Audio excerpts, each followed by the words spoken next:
Hello everyone, welcome to miss vlogs. இன்றைக்கி நான் பார்க்க போகிற ரெசிபி என்ன அப்படின்னா, பாசி பருப்பு வச்சு தோசை எப்படி பண்ணுறதா வாங்க எப்படி பண்ணுறதுன்னு பார்க்கலாம்.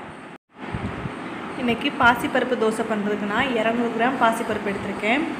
பாசிப்பருப்பு எடுத்துகிட்டு நல்லா தண்ணி ஊற்றி 2 தடவை நல்லா அலசி எடுத்து வச்சுக்கலாம். இப்போ பாசிப்பருப்பு நல்லா அலசிட்டு இதில் இப்போ நான் தண்ணி சேர்த்து ஊற வைக்க போகிறேன். பாசிப்பருப்பு வந்து 2லேருந்து ஒரு 3 மணி நேரம் ஊற வச்சா போதும். பாசிப்பருப்பு வந்து சீக்கிரமாகவே ஊறிடும். நமக்கு ½ அன் ஹவர் ஊற வச்சாவே போதும். ஆனால் ½ அன் ஹவர் வந்துட்டு ஊற வச்சோம் அப்படின்னா மாவரைக்கும் போது கொஞ்சம் திட்டாக கிடைக்கும். அதுக்காக தான் 2லேருந்து 3 மணி நேரம் ஊற வச்சா ரொம்ப நல்லா சாஃப்டாகிடும். அதுக்கப்புறம் நம்ம அரைச்சி எடுத்துக்கலாம். இப்போ தேவையான அளவுக்கு தண்ணி சேர்த்துட்டு ஊற வச்சிடலாம். நான் இன்றைக்கி 3 மணி நேரம் ஊற வச்சேன். இப்போ பாருங்கள், வந்து பருப்பு கொஞ்சம் தான் எடுத்துருந்தோம். இப்போ ஊறினதுக்கப்புறம் குவான்டிட்டியே அதிகமாகிடுக்கு. நல்லா பருப்பு நல்லா ஊறி கிடச்சிருக்கு. இப்போ நம்ம இதை மிக்ஸி ஜாருக்கு மாற்றிக்கலாம். இப்போ நான் பருப்பெல்லாம் மிக்ஸி ஜாரில் மாற்றிட்டேன்.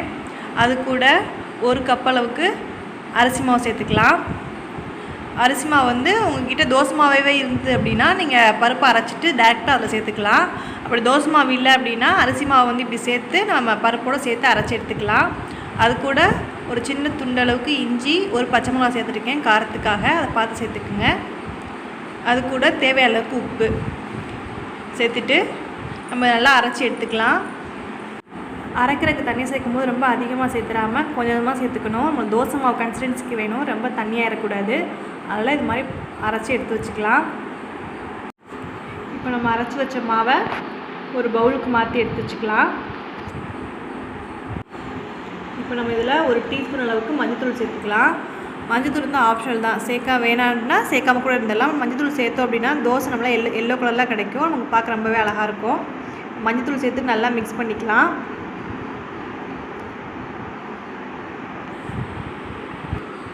நல்லா மிக்ஸ் பண்ணியாச்சு. மிக்ஸ் பண்ணதுக்கப்புறம் பாருங்கள், மாவு இந்த கன்சிஸ்டன்சியில் தான் இருக்கணும். பாருங்கள், ரொம்ப தண்ணியாக உள்ள ரொம்ப கெட்டியாக உள்ள தோசை மாவு கன்சிஸ்டன்சிக்கே இருக்குது. நம்ம வந்து இந்த மாவு புளிக்க வைக்கணும் அப்படின்னா அவசியம் இல்லை. நம்ம ரெடி பண்ண உடனே தோசை ஊற்றிடலாம்.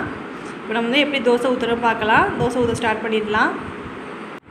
தோசை கல் வச்சுட்டு கல் நல்லா காயட்டும். காஞ்சதுக்கு அப்புறமா தோசை மாவு உள்ளே சேர்த்துக்கலாம். இப்போ கல் காஞ்சிருச்சு. அதுக்கப்புறம் தோசை மாவு எடுத்து உள்ளே சேர்த்துக்க போகிறோம். நம்ம எப்போவும் தோசை ஊற்றுற மாதிரி தான் பண்ண போகிறோம். இது மாதிரி நல்லா ஸ்ப்ரெட் பண்ணி விட்டுக்கோங்க. நம்ம பருப்பு சேர்த்துக்கனால நம்மளுக்கு இழுக்க வராது, திரண்டுறோம் அப்படிங்கிற மாதிரி எதுவும் கிடையாது. நமக்கு எப்போதும் தோசை சுடுற மாதிரி நம்மளுக்கு சூப்பராகவே வரும். பாருங்கள், இந்த மாதிரி திரண்டு வரலாம் நமக்கு சூப்பராக தோசை இழுக்க வந்திருக்கு. இது மாதிரி ஊற்றிட்டு சுற்றி நெய் சேர்க்கனாலும் சேர்த்துக்கோங்க, ஆயில் ஊறனாலும் விட்டுக்கலாம். உங்கள் உங்களுக்கு எந்த மாதிரி பிடிக்குமோ அந்த மாதிரி பண்ணிக்கலாம். இப்போ ஒரு பக்கம் நல்லா வெந்ததுக்கப்புறம் திருப்பி போட்டுக்கலாம். பாருங்கள், நம்மளுக்கு நல்லா கிறிஸ்பியாக முறுமுறுன்னு கிடச்சிருக்கு. நல்லா 2 பக்கம் வெந்ததுக்கப்புறமா நான் பிளேட்டுக்கு மாற்றிக்கலாம். பாருங்கள், இந்த பக்கமும் சூப்பராக வெந்து வந்திருக்கு. பாருங்கள், நல்லா வெந்து கிடச்சிருக்கு. நம்ம பிளேட்டுக்கு மாற்றிக்கலாம். ரொம்ப சூப்பரான தோசை ரெடி ஆயிடுச்சு. நம்ம அதே மாதிரி அடுத்தடுத்து பண்ணிக்கலாம். பாருங்கள், நம்ம இப்போ செகண்ட் தோசை ஊற்றும் போது நமக்கு மாவு திரளாது, நமக்கு நல்லா சூப்பராக தான் வரும். அதுக்காக செகண்ட் டைம் பண்ணி காமிக்கிறேன். நமக்கு நல்லா நார்மலாக நம்ம டெய்லி மாவு தோசையே சாப்பிட்டோம் போர் அடிக்குது அப்படின்னா இந்த மாதிரி ஒன்றும் ட்ரை பண்ணால் நமக்கு ரொம்ப சூப்பராக இருக்கும். நம்ம வந்து இதில் நெய் ஆயில் சேர்க்கறதுக்கு போல் பொடி கூட சேர்த்து பொடி தோசை மாதிரியே சாப்பிட்லாம், சூப்பராக இருக்கும். பாருங்கள், நம்ம செகண்ட் தோசையும் சூப்பராக பர்ஃபெக்டாக இருக்குது. நல்லா கிறிஸ்பியாக நல்லா முறுமுறுன்னு கிடச்சிருக்கு. 2 பக்கம் வெந்ததுக்கப்புறம் நம்ம இதை பிளேட்டுக்கு மாற்றிக்கலாம். நமக்கு இப்போ சூப்பரான பாசிப்பருப்பு தோசை ரெடி ஆகிடுச்சு. இந்த வீடியோ உங்களுக்கு யூஸ்ஃபுல்லாக இருந்தால் நம்ம சேனலை ஷேர் பண்ணுங்கள், லைக் பண்ணுங்கள், சப்ஸ்கிரைப் பண்ணுங்கள். தேங்க்யூ.